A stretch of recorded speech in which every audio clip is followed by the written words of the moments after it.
सिवूड sector 48 येथील doctor Babasaheb Ambedkar उद्यान, त्याचबरोबर गटार आणि डस्टबिन या घोटाळ्याबाबत सातत्याने पाठपुरावा करून आयुक्तांनी चौकशी अधिकारी म्हणून अतिरिक्त आयुक्तांची नियुक्ती केली. त्यांनी गेली 5-6 महिन्यापूर्वी अहवालही दिला, परंतु त्यात दोषी आढळलेले असताना देखील आयुक्तांनी कारवाई करण्यात टाळाटाळ केली. म्हणून याविषयी आम्ही माननीय उपाध्यक्ष महाराष्ट्र राज्य विधानसभा यांच्याकडे न्याय मागितला, त्यांच्याकडे तक्रार दाखल केली. त्या अनुषंगाने गेल्या 8 दिवसापूर्वी तिथं हेरिंग झाली.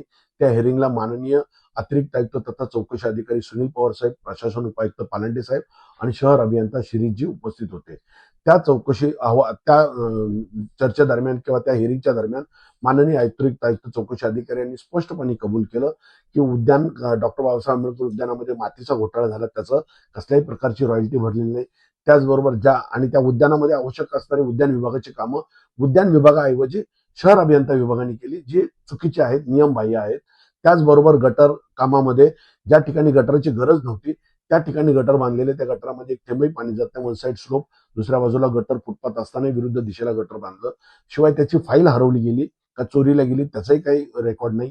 आणि ज्या डस्टबिनच्या बाबतीतला विषय होता, एकूण 303 डस्टबिन बसवल्याचे फाईलमध्ये निदर्शनास आले आणि स्वच्छता विभागाकडून त्याचा अहवाल मागवला. त्यावेळेस त्यांना 287 डस्टबिन आढळल्या अहवालामध्ये आणि एकूण उरलेल्या 43 डस्टबिन आहेत, त्या 43 डस्टबिन चोरीला गेल्या किंवा हरवल्या याचं कुठेही पोलीस स्टेशनला रेकॉर्ड नाही किंवा त्या डम्पिंग ग्राउंडला जमा केल्या असंही रेकॉर्ड नाही. म्हणजे त्या बोगस बिलं काढली गेली काय हे देखील त्या अहवालातून सिद्ध झालेले. म्हणून याविषयी आमची आयुक्तांना विनंती आहे की यात म्हणजे जे दोषी अधिकारी असतील, ठेकेदार असतील, त्यांच्यावर कारवाई झाली पाहिजे, त्यांच्यावर गुन्हे दाखल झाले पाहिजे. आणि त्याच्याही पलीकडे मला आश्चर्य वाटतं आयुक्तांचं, या विषयामध्ये गटार घोटाळ्यात जो उपअभियंता दोषी आहे त्या उपअभियंत्याला कार्यकारी अभियंत्याचा अतिरिक्त चार्ज देऊन वाशी विभाग कार्यालय आणि तुमचं ठाणे बेलापूरचं 400 ब्रिजचं काम त्यांना देण्यात आलं. हे फार मोठी दुर्दैवी बाब आहे. म्हणजे आयुक्त साहेब हे भ्रष्टाचाराच्या विरुद्ध काम करतायत का भ्रष्टाचारांसाठी समर्थनात काम करतायत? उद्या असं वाटायला लागलं की आयुक्त साहेबांच्याच काळातील प्रशासकीय काळातील सर्व कामाची चौकशी करण्याची मागणी आम्ही माननीय विधानसभा उपाध्यक्ष महाराष्ट्र राज्य यांच्याकडे करणार आहेत. विधानसभा यांच्या इथं झालेली हिअरिंग आहे आणि हे त्याचं मिनिट्स आहे.